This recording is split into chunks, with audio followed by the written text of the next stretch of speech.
হবিগঞ্জের চুনারুঘাট উপজেলার শাহজিবাজার বসিয়ক রাবার বাগান থেকে মোহাম্মদ হাবিব মিয়া নামের এক যুবকের ঝুলন্ত মরদেহ উদ্ধার করেছে পুলিশ। সোমবার সকালে শ্রমিকরা গলায় ফাঁস লাগানো অবস্থায় একটি গাছে ঝুলন্ত মরদেহ দেখতে পেয়ে পুলিশকে খবর দেন। বিস্তারিত থাকছে নাহিদ মিয়ার প্রতিবেদনে। নিহত হাবিব মাধবপুর উপজেলার বাঘাসুরা ইউনিয়নের তাজপুর গ্রামের মোহাম্মদ জামাল মিয়ার ছেলে।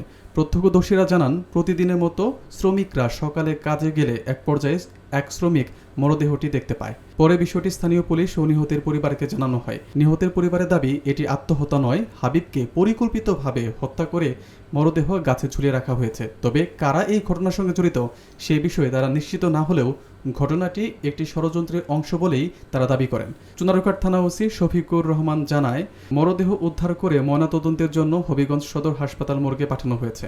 রিপোর্ট না আসা পর্যন্ত মৃত্যুর কারণ নির্ধারণ সম্ভব নয়। তদন্ত সাপেক্ষে আইনগত ব্যবস্থা নেওয়া হবে।